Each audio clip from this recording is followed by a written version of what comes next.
maqsadu kenya makkan ko kube ni ga forgo gari faran no ko iya na buru na makkan ko makaya yi ga tali gare agala ni nan daga kunna buru wa ragiya makkan ko kuwan kawai ni na kanu nyetu ken ga jangenga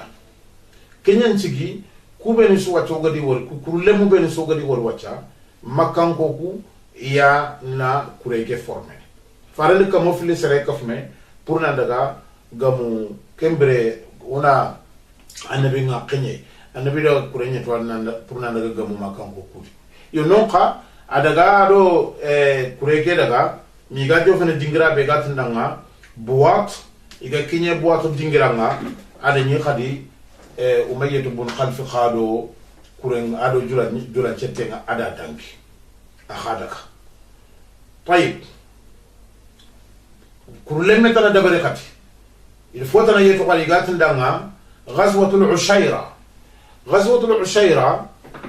كين قانيا فارلي ينبالي صلى الله عليه وآله وسلم أغرى مغو نانتي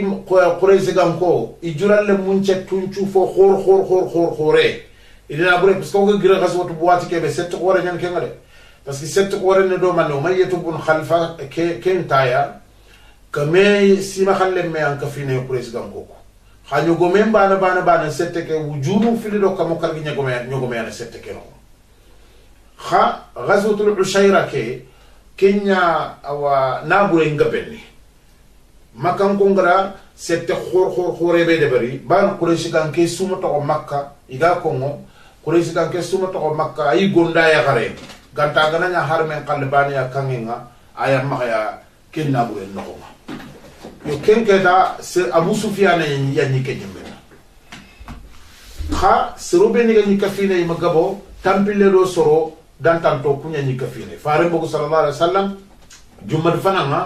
abogu tankarge sere kafine gel forogano ku khadi muhajiruna ni ada kumutu ada Abu Salama ibn Abd al-Asad ada ya utuna ta kenan ta ko Madina kama ana finin jere da ngana tikiti muslimon kibaruma katigari nunqa ala drapon kini Hamza radiyallahu rahimahullahu ta'ala anhu adaga maga kinyene dingra be ko dangal Ushayra khagari nunqa gadi adani jula seten difiri si golle ke khoto nyana bawani annabi ni alayhi salatu wassalam agati Madina kuga gilli samia pulna tu bidabt iga jofene dingiro nga waxati ni beni i khoto ñen kenyan ciki ke sine no ko kukurule mu beni suga yeti il faut gabesu settu pudi friya igrani rini setten killenga kembre setten dangi adaka alla fare ñille sallallahu alaihi wasallam kat Madina ya bo aga dugum dindi kembre farini le empalle khadi katta Madina wuculamaneta kurz bun Jabir al-Fihri khosigri khoyo bangi gatini wurumbandini kurz bun Jabir khosira sim khalle mu nyogoni do wuro no khonga Madina kundo nyogoni no na lino khonga na bonondi ndiya mene siri na wuro farenga de settende bari ada sima halle mun kafme nam buguda battenga na fampa atanga ga kemba ga bakka Madina ya ada Jayd ibn Harisa ya wutu na to du falle ya nantana ntigiti debenga nonga Ali ibn Abi Talib anda drapo laga adaga maga kinyen dingra be ga tindanga Safwan adaga ma Safwan dingira nga khaga tele adni kurzu bun Jabir ala fri bo faare ma hakita sallallahu alaihi wasallam yo inke gajange ya khilli bawni o ma salama ko ko badri kuru fil loya inati ke danga badri sughra yani ke badri lemme yani ke kuntu yo Allah faare alayhi salatu wassalam ama gajange ma duranya keedi sere ke be gari khanu Madina ya do wuro no ko gatunda nga kurzu bun Jabir farenda ya fampa khama hakita aga le faare ni sallallahu alaihi wasallam kenchina bani no honga farende tancege yigo kaf may khati sabal legarenga farende tancege yigo kaf may Abdullah ibn Jahsh ya yimenga na kitabi bekhinte chafa manana lettre chafa lettre ke bekhinte lettre fe nyamari yunyani farenga di safa ni kini kureke yimmanke Abdullah ibn Jahsh khatadanga ado lettre kendaga ma annam maka lettre ke munyanga kharanga ma ngana bito fili tara birebe ando kurenga na bito fili tara birembe anna lettre ke mu anna fay fumbe bay Abdullah ibn Jahsh daga maga bito fili tara kempala de kitabe munyaga do munyada manenya de ni annabi sallallahu alaihi wasallam idha nadarta kitabi hada famdi hatta tanzila nakhla angalin ke lettre khara annan continue mangan kinye nakhla ta dingranga fatarassab biha quraishan anna quraish kan konkurusi espionnage ni wa ta'allam lana min akhbarihim donc farenga di khaydi yimbe kan ci ga ma xanu yimmena tu gel joppalinga parce que ga tu gel joppalinga ara nyana katiga bakka madina yimme no xonga yogoni na kiti no xonga ina ko diga me ke ko yahude ninda mina ko faaren ko nonda sallallahu alaihi wasallam diga me kena jofe makkan ko yo kenya kada ga do gunnen no xonga xana makkan ko ngala hala ni korosi odanga iga situation be sasa onatu yo kenya ne idaga agadaga maga terende ken ko ngaga magala tono Sa'd ibn Abi Waqqas ado Utbatu bun Ghazwan ikunga an ko ifelte bakka jamanga isele bakka jamanga mana jamandi kunto yo ken ka fumbe ga nya inyogo mo nyancanku yang kadingira ya ita iga yang kadingira ya nyogo mo ku filli kun kosto terene nyanga ken ko nga miga latono donc ikunqa idaga do nyogo mo ku batenga jama ke daga ni to hono jama ke kutenya faga daga wacca mi ga jofena no ko ke balla faringa tada nakhla nonga iga jofena no keta makan kon ci magalle mu nyogoni isette julan cette kun kos dangiya iga tengini mak iga gilli yo kiwti sami bangi ken jamano ko nga serenga kafini gatna Amr ibn al-Hadrami ado Usman ibn Abdullah ibn al-Mughira ado ya akhi Nawfal ado al-Hakam ibn Kaysan kunga sette kero muslimo kuda man nasimmanonga yukhsu wakile nantina qaniya yukhsu wakile nantina qaniya pourta faare mi khay nantina daga khinu sare faare ndi khay nantina daga khibaru nyaatu yo kha yukhsu wakile no nantina qaniya yo kube digi makha ini busiya yo kembre keta iga khaniya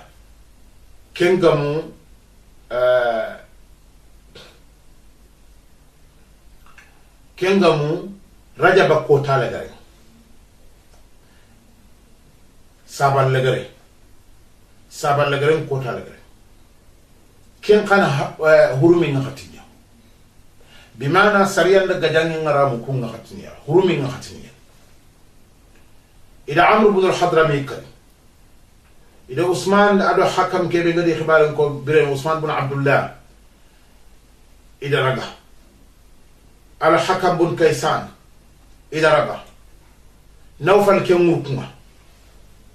Nawfal akemuru adaga lito ida nyogo mo ku kafme mana ida igada julan cette kebe gani kuma khayda sette ke so fen su kafme ida nyala gal loko na bure igada nyala gal loko na bure afalle ile makango kuli khatalo gunnen ho khikor regeni igari Madina khibarin chanqi nanti igada hurumin qasod nokonya kuraysi gan kon kane kellaga idinya hella ngere sanqido fonga partout nanti Mamoudi say benin ndaga khenu sorongo gunnen no nga hurumin qason no mamur kitaben qaime andu ko nanti hurumin qasonga dangon qaso nyani gajange ma xawnyane idi haybati ke ngasiringa idi lebuti ke ngasiri idi misoti ke ngasiringa yahudiya nyen qadira qallo ke Madina nanti xa muslimo kitabe nga diga me be ko xayme muslimo te ken dabar yo Allah faare nga di saybe ku jelge ko ati da nga ti ma nyama tiga jange hurumin qaso yi i mel mi siri iken golle be igara dabar yo ha Allah subhanahu azza wa jalla arifo bogu muslimo ku isumeyno banati yasalunaka an shahr al harami qital fihi قل قتال فيه كبير وصد عن سبيل الله وكفر به والمسجد الحرام وإخراج أهله منه أكبر عند الله والفتنة أكبر من القتل نعمر ميغانتي تيني وانتريني نانتي نانغجاهر من قصر بوا تونيا نمكا تونو كي نكري أناتي نانغجاهر من قصر نقوم جنوب قورين ولا kenna koy na dar muslimen angara golle burende bari soro ngana tanda ke golle makata no golle ke sirundi golle ke gamanya na tamanya qul qitalun fihi kabir anati gajange nga hurumen qason no junubu nyani lakin igaga ke mutu ga sank tundo fo gatni yanda chay bani mono ni tay nambarti sorondo Allah kan naha nan kafira ko ti Allah nan barti sorondo Allah misile qore naha na ma kan ko laga misile ndu ko daga ni kata bakka makka e nen progo kunya khoro ni Allah no kuba fitna ayan khoro to har yonki bagande yo kembre muslimo kube ni golle ke gadi kita fonne bagi isondo mu nchumeyenga fonne bagi isondo mu nchumeyenga annabi alayhi salatu wassalam ari makka ke dona raga nan ta popere fay ke sino tamme khasu tamme ado tumume masale sine ado khasu na khatime annabi alayhi salatu wassalam nonga awa a continue aga sallini aga tengeniti a Baitul Muqaddas nye ma khasu tamiro tumume aga sallini aga continue ne yogoni nat khasu tamiro nye aga continue aga sallini kata Baitul Muqaddas yo kha asundo men nonga amira tinyi kata al-Kaaba ke kilu ke ni fa ba Ibrahim al-Qibla ke al-Kaaba daiman awal aganani sallen no honga awa delle mutu kam awa kam mpaini agalla khilli subhanahu azza wa jalla tikema yo ma ganta ko ta banita Allah subhanahu wa ta'ala ko agala ko qur'an no hombe ala khiri nanti waya kenga anye so ngirna kanenga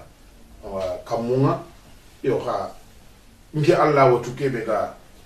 ensemble men no honga falan waliyan ga qiblatan tardaha mingari ambi syndicat qibla be kan chogo nyana ndanga aga nya khalenji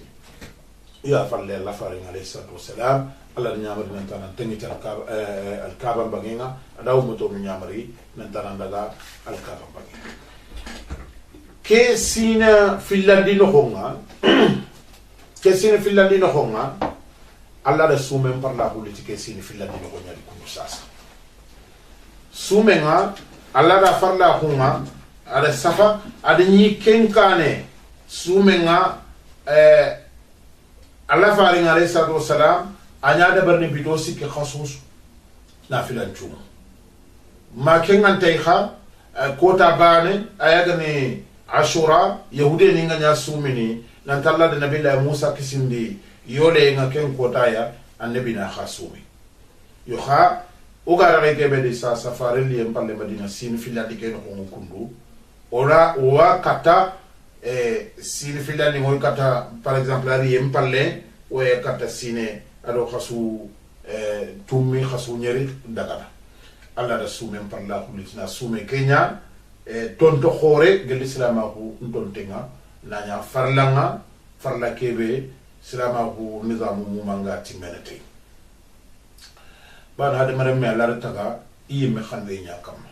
hade mare me ngi yime mulla yo aga terende su deberni aga murunde su deberni aga tampie su deberni afoga be suniata kentu su iga jamun kinni iyimme moxonɓe yo ganga ɓe angaba mungunu kunga fumbe ga jamun kinnayi kallen palle yo kenga telle kadi magari ga jamu ke murunu dudanga maga mungudo tampintoɓe ga ada fonkaronga ana fartidi batten allah gara sunka soke farla kullisi kundu sasa e kenya muslimo mbarnani ina simmeɗo muslimo miskinani ke sine fillandi noxonga keta e minna mudu jakkan ka farla kulli ke ay bimana sume ke farla hungari minna mudu kuxa axa allah farenga sallallahu alaihi wasallam ada farla kunga ada sabatindi naburi ñimme jakka asa farla kulli ke sine fillandi noxoñay allah subhanahu azza wa jal ke sine fillandi noxoñani agada wajibilna lo muslimen kamma nanti na buringana nyamaka seli kanga nyagani agana kinye tanchagero garabuni karagi anan kawanna jakka magande khalis kulle nyaganani agana kinye kamo karagi ado tanka bedo garabuni na khalis kulle nga anna jakka magande warata da ngata kamo fili dar hime kange ke gale warata da ngata tampile dinare ana tampile men qalle ma ñogo mo kargi gana ñamba ma tanjike tanakate tammise gana ñamba ma tanjike ñogo tanjike na gana ñamba idan kusu wacha isu farla hulli ke sini fillandi no gonya ke sini fillandi no gonya ni keta faring alayhi salatu wassalam kure kebe faring daga fampa ga dinya ga dangi daga samia kembra grinte nga kure ke grinte nga makka allah faring daga fampa ugo tandanga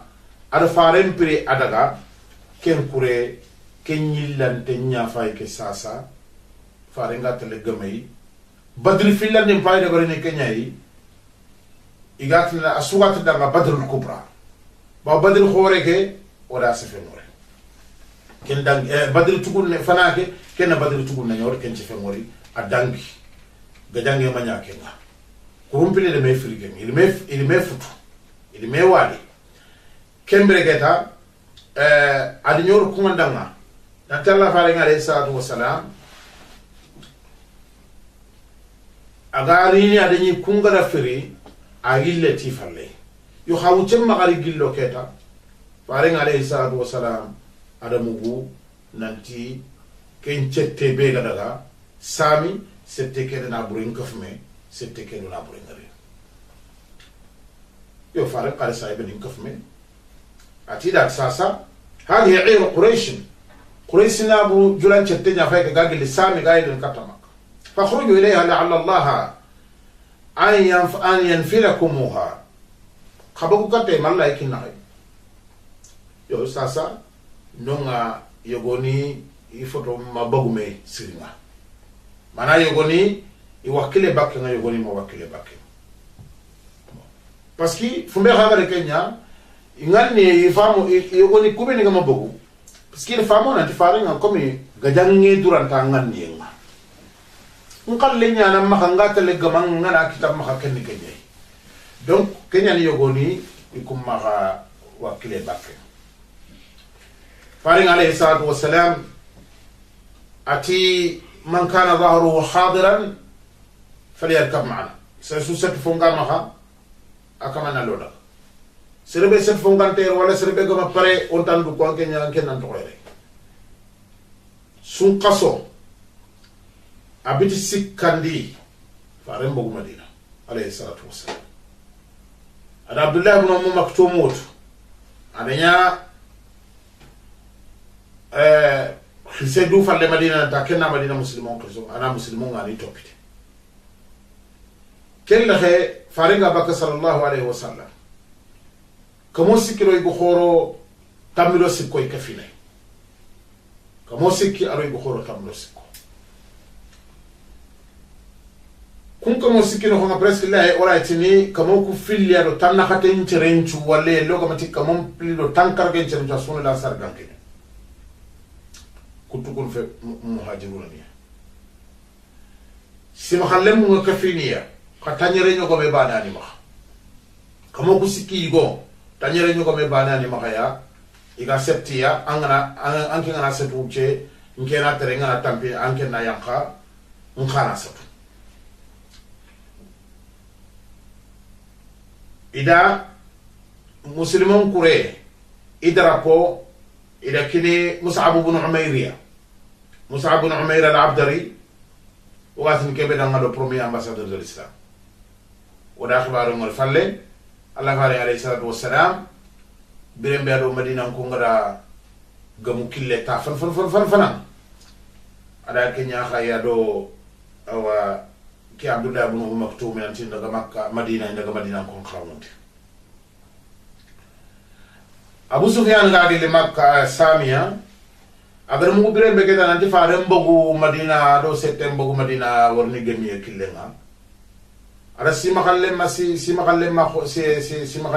qorew na tuga serbe ni raga sette sirna iga gunnen tu iraga si wuruji isi ni ci kana na tuga nanta na gunnen kutu karama nganda ga ko Quraysh kan konda Makka parce que yo kebe ga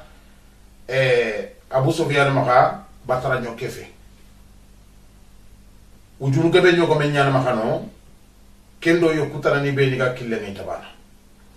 donc anda ko makan ko nanti ha khana burebe gi makaya ndaga gili Samia ndaga tengene khay ndamguranti Mamoudou do si makhalle mo ngir Madina yi daga gunnen ko killen ko kala igara kento yo nonga jahila ngati mel na makan ko mudo parce que yo goni no tsabe wala woni kay me amurno Mamoudou ma woni kay me amurno ke kille ko sna nyama na dubane una ko sakkari se feke na nyame dubane o kembere awa Makka mu manga dangen kati Makka mu manga sere suma toko falle Makka krisu kuno nga asubogo garta sere bane Abu Lahab akende sere nya khay dubate nga ala Asibun Hisham ya khay bun al-Mughira parce que akenga awa ita tambo nyanyei ala kul hal yimben kumunda nan poga be no kundunya gel daruma den kidde bunno konti ado ka funno serbeni ga yimbun kutu serbeni ga bonon di nunda barni atu rangana ni da imani kunno mo ko nyala ila tarona to akeno ko ni ko be o maye to bon khalis ma khalmene ina mbante yo parce que o maye to bon khalaf adamu masala ngeyo go ya mu ko da go Saadu bu Muaduga kongo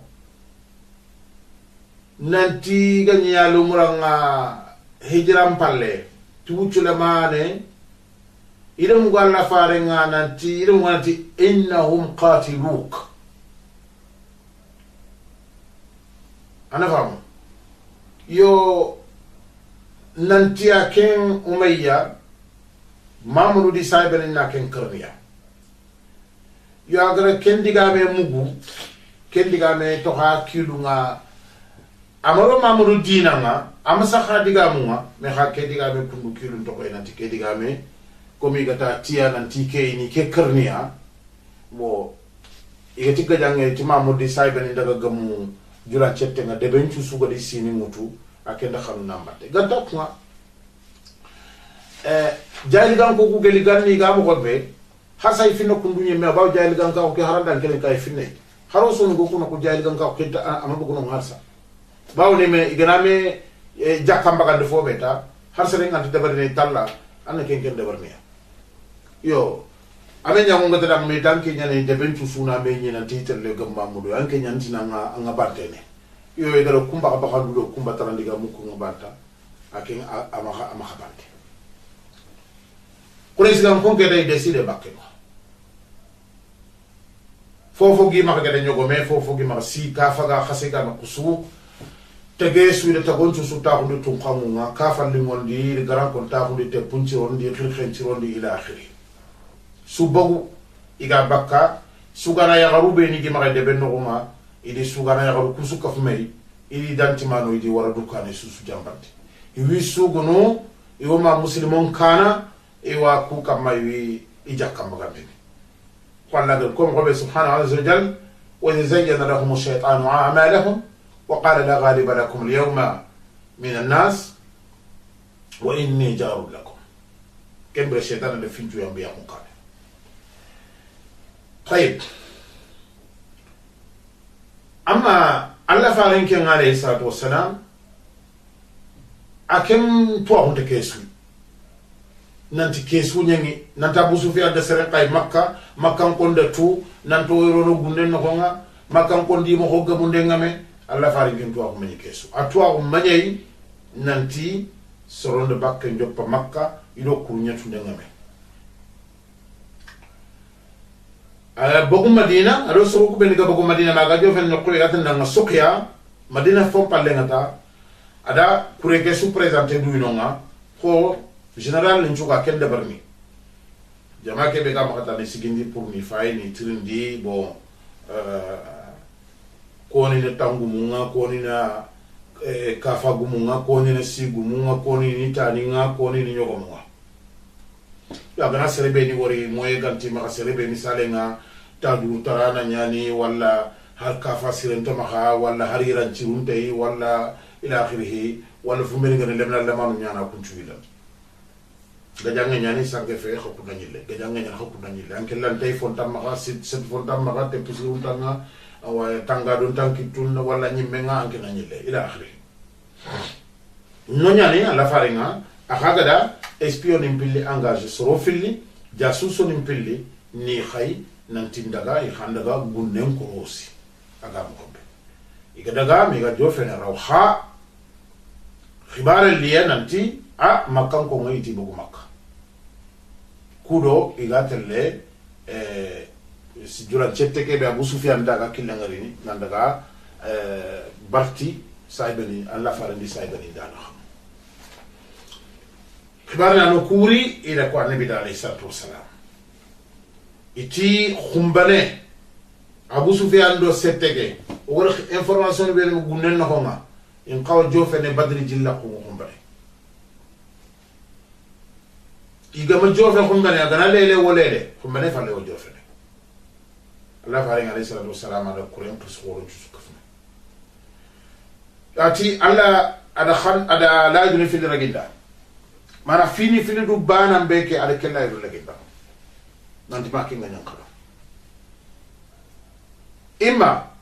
Abu Sufyan ado sette ke be gar no na kita fofo ga mo na kita maka maki nga te ga gadi makango ida mo nanti wakilla ngari mana kunku nyango data mana wana jihad ndebe yo nonga keta faringal ken ko alayhi salatu wassalam abanga dangananta saibe nu ku yogoni sase ganta foke be kunni ke nyamulla parce que na Abu Sufyan konko bakana buruku kamana kumutu diwuru to nanyille sase teke yo xana njigi makanko ku kane kundo kafando ewa sindo nyago me nyallini yo nonga keta wa fara wallahi megaro ko mo be qur'ane soronde ya ko bagandi galla farim payiniti ya kota comme serenga na kalle malaika muraga na sigan kamanna bana fayinti kunya ko kenya Allah gadal tabaraka taala wa idhi ya'idukum Allah ihda ta'ifatayn annaha lakum wa tawadduna an takuna anna ghayra dhati shawkati takunu lakum طيب kembre Allah faringa alayhi salatu wassalam asobi manneya asobi nanti oda kontranya yetu bay'atul aqaba saniya ke filandinga ndo madina ko nanti nimpa sabaka fomma kaygi manifasa na baka ken inimpa sabaka fomma kaygi yaqulira mumpasa na baka ha yere kuma oboguti julanyo kungutunde nya ha danger ngadu ala nya no kurenga katoga telle na diga mellaba kuma ka position be di maka annabi nyimme ke nonga ada kenchima sallallahu alayhi wa alihi wasallam kelle agara trindi ndabari يقول النبي هلا ذكرت لنا قتال mais pourquoi oga bakka madina ngama kumura taran to tele gaja ono mo ko gamundi ila akhiri lemburu ku finan joppe diga mun bana ganga be igu sirim botu ni ngana ta wala gollu khoro ndebar ngana taxu mbatu ni ngana taxu lemburu ku fina ndiga mun parce que kem maqsadu na manne indi lemburu tan ndiga men ko ina butu khoro gumun cu décoration ken no ngata